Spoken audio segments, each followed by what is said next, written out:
It's Wednesday, and on Football Daily that means just one thing: transfer talk. The window is heating up now, with money being thrown around by seemingly everyone. So let's take a look at some of the biggest stories of the week.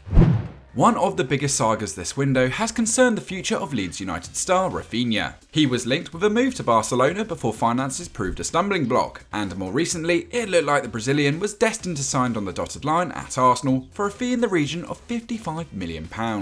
But at the 11th hour, Chelsea have decided they want the 25-year-old too, reigniting an interest that first emerged in January before they dropped it with the expectation the winger would soon become a Barca player. But with that move breaking down and Arsenal edging into pole position, Todd Boehly moved fast to usurp his London rivals, putting in a £60 million offer to Leeds, something Arsenal are still yet to match. As you'd expect, personal terms are not expected to be an issue, with the Blues moving very fast to get this deal done. Meanwhile in Yorkshire, despite making some promising signings, Leeds fans will be concerned with the imminent departure of both Calvin Phillips and Raphinha, especially after their brush with relegation last campaign. But how do you think Leeds will fare without their two key players? And is Chelsea the right decision for Raphinha? Let us know in the comments down below.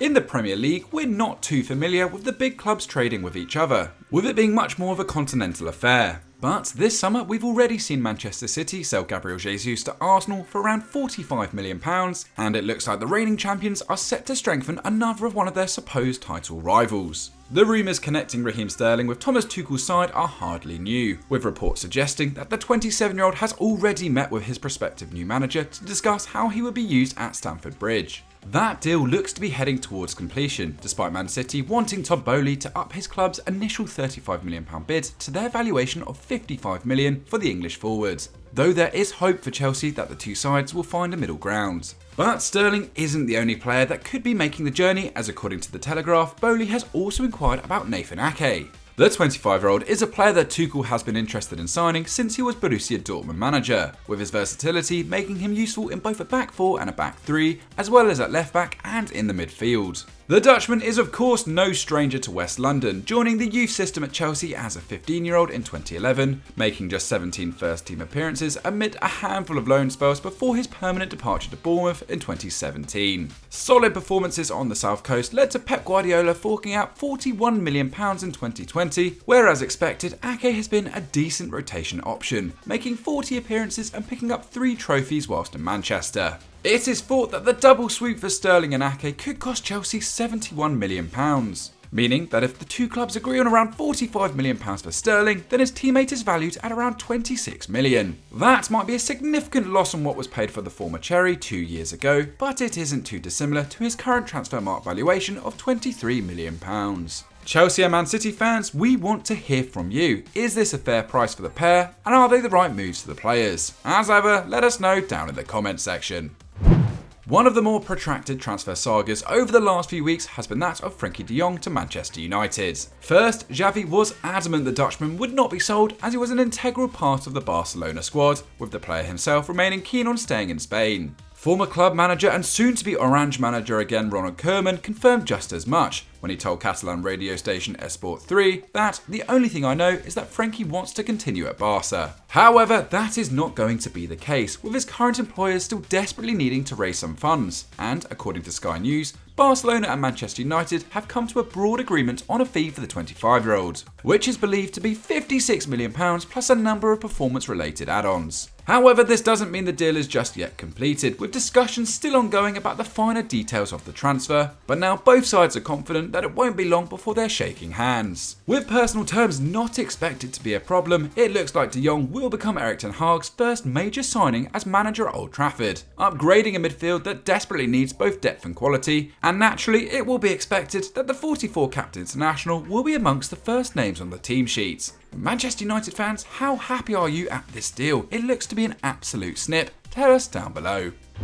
United fans, don't get too excited, because as the De Jong deal finally appears to be reaching completion, it looks like Ten Hag will be missing out on 2 other of his targets in his debut window with the club. Both these players he managed at Ajax, the first of these being Lisandro Martinez. There was a debate about whether Ten Hag would prefer Martinez or his defensive partner Jurrien Timber, but as that conversation continued, rivals Arsenal are now in pole position to sign the Argentinian. The Gunners, who have already had a busy window, saw a £25 million bid for the 24-year-old rejected last last week by the Dutch champions, but have made an improved offer of £35 million this week. It's still 10 million short of Ajax's valuation, but there is hope that there could be enough time to get this deal over the line. However, Martinez is not necessarily a guaranteed starter at the Emirates, instead competing with Gabriel for the left centre-half position, as well as providing cover at left-back and defensive midfield. This means Arsenal might explore other cheaper options in defence, despite Martinez's desire to move to the Premier League, which could provide a glimmer of hope for Manchester United.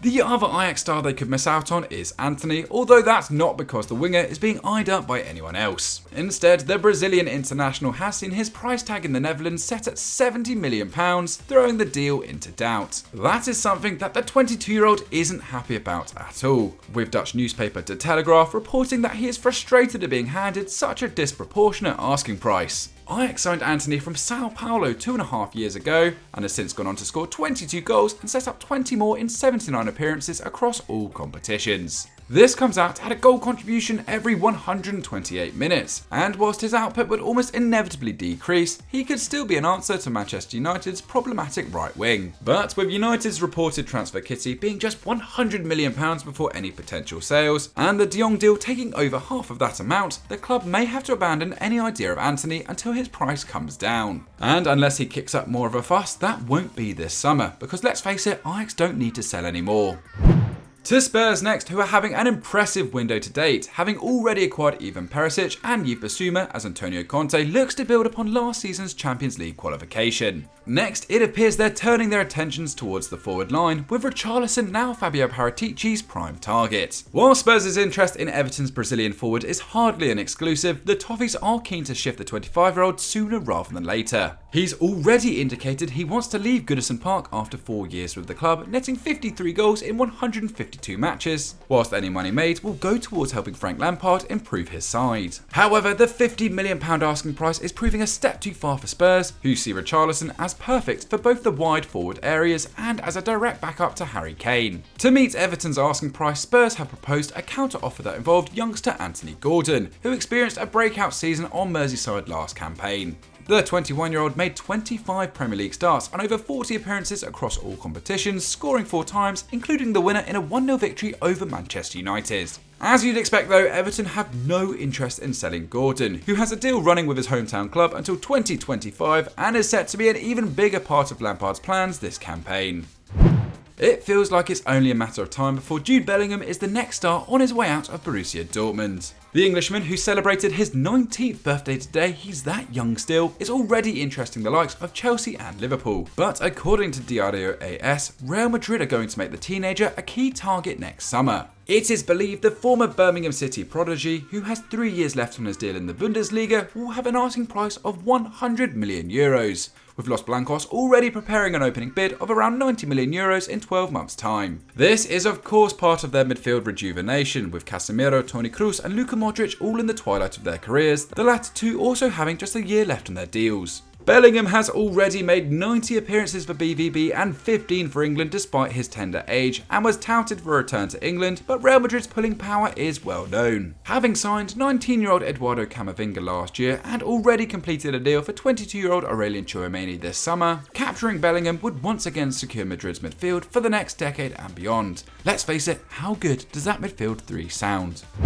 So that's it for Transfer Talk for another week. What do you make of these stories? Which can you see happening? Which are total nonsense? Let us know in the comments down below. Subscribe to the channel, like the video, all that stuff, and we'll see you next time.